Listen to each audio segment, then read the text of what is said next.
Can you hear me? Thank you very much, Klaus, for inviting us to this interesting conference.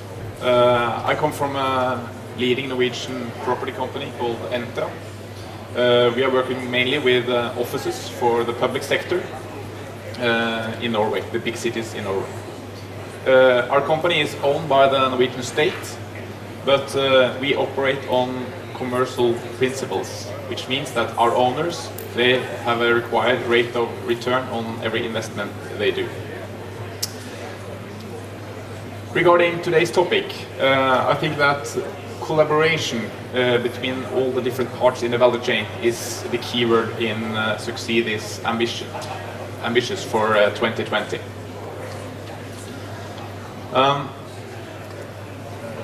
Our challenge as a builder and renting out offices is that we have to fulfill our tenants' requirements. That's the situation today. But I think if we shall move on and achieve the vision for active houses in 2020, I think that we have to tell our tenants what their requirements are. We have to tell them the benefits, the challenges, and what they can obtain by setting active house as standard for their location in our buildings.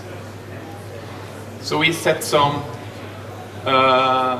things about we as a property investor, a property developer, what must we do to obtain this and achieve the vision for active houses. As I said, the most important thing we can do is to challenge our tenants. We have to, together with our tenants, set clear goals so that we are very specific on what the building should be like. We, as an owner, we have to increase our skills when we buy architecture and advisors, entrepreneurs, contractors. We have to be very specific in what we order. We have to admit that we can be better on that than we are today. We see that among architects, among contractors, advisors, it's a big difference in how they kind of adapt the new technology, the new way of designing buildings. Some are still drawing like they did 10 years ago with big glass houses and delivering the same solutions as 10 years ago. We don't cooperate with those advisors or architects. We have to be very specific on who we choose to be our designers. So that's one of the things that's important for us, to pick the right architects. We see that in some projects we don't find advisors in Norway that has the right competence. So we have gone actually down to Denmark and hired some advisors in projects in Norway because we find them more creative and more up-to-date about the new challenges. And of course, in our projects we have to facilitate R&D and innovation, try out new solutions and technology so that we can move the whole industry forward. But we also have some great what we expect from our partners. We expect them to be the experts, to know the market, know the possibilities, know the solutions out there. We own the building, we are not the experts, but our architects, advisors and partners have to be the experts that can challenge us and advise us. They have to be creative to obtain these new standards. They must also see that a building process is an intersection between all the different topics.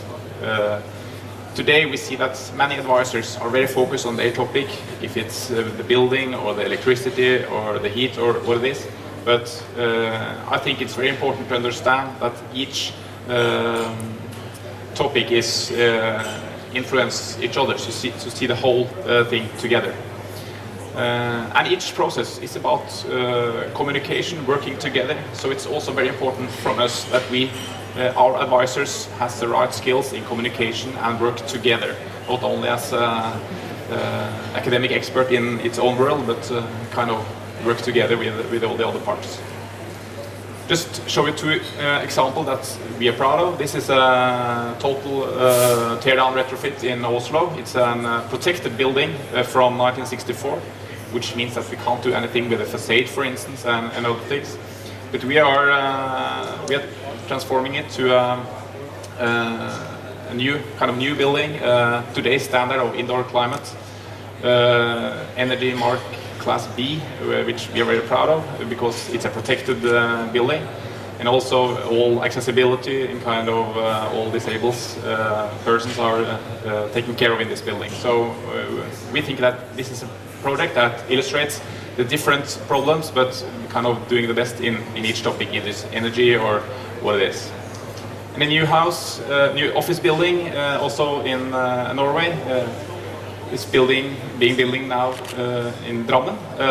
It's an office building with passive house standards. It's one of the leading projects in Norway to build the industry make forward. Okay. Thank you so much. That's mine. Thank you. Thank you.